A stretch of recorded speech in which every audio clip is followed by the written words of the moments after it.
So they looked at my dear Penny and they said, Gianna will never be anything, which is always encouraging.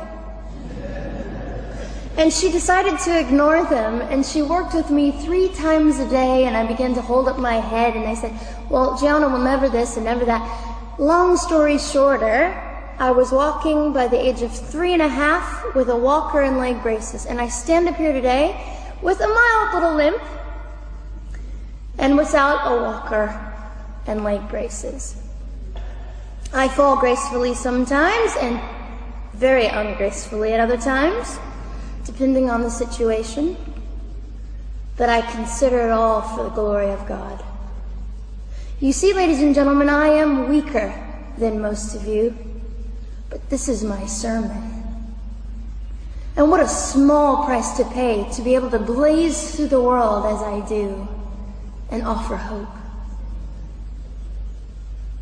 And I think in our misunderstanding of the way things work, we misunderstand how beautiful suffering can be. I don't willingly sign up for it, but when it comes, we forget. We forget that God is in control and God has a way of making the most miserable thing beautiful.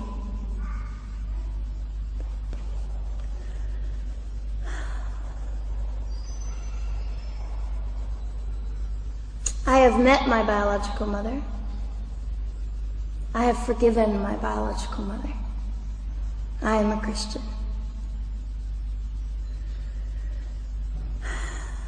She's a very broken woman. She came to an event I was having 2 years ago, showed up unannounced, and said, hello, I'm your mother. And it was a very difficult day. And yet, while I was enduring all of this, you'll probably think I'm silly, but I was sitting there and I was thinking, I don't belong to you. I belong to Christ. I'm his girl, and I'm a princess. So no matter what you say, in all your anger and brokenness and rage, it's not mine to keep. It's not mine to carry, and I won't.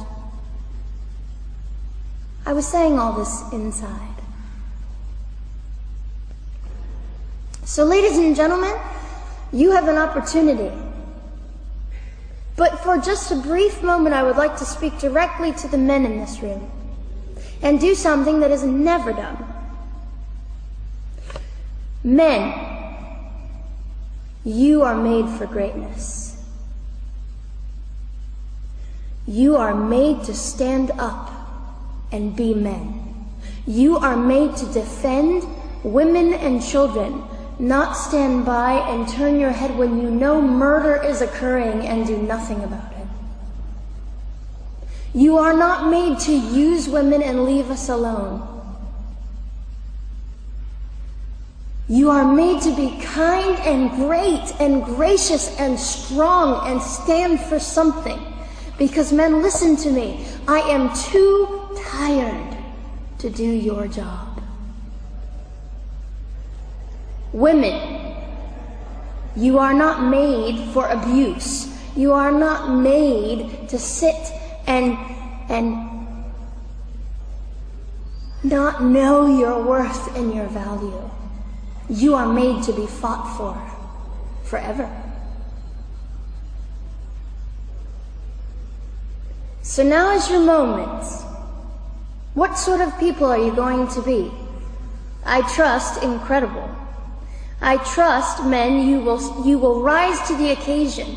To the politicians listening, particularly to the men, I would say this: you are made for greatness. Set your politics aside.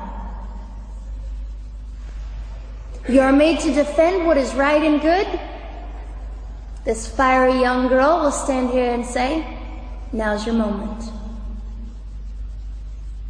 What sort of man do you want to be?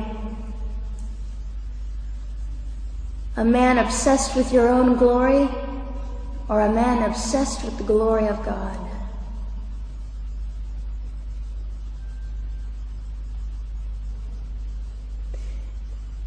It's time to take a stand, Victoria. This is your hour. God will assist you. God will be with you. You have the opportunity to glorify and honor God in 2008. I'll just end with this. Some of you might be slightly annoyed that all I keep doing is talking about God and Jesus. But how on earth can I walk about limping through this world and not give all my heart and mind and soul and strength to the Christ who gave me life? So if you think I'm a fool, it's just another jewel in my crown. My whole intent in living here is to make God smile. I hope some of this made sense. It just came from my heart. God bless and keep you.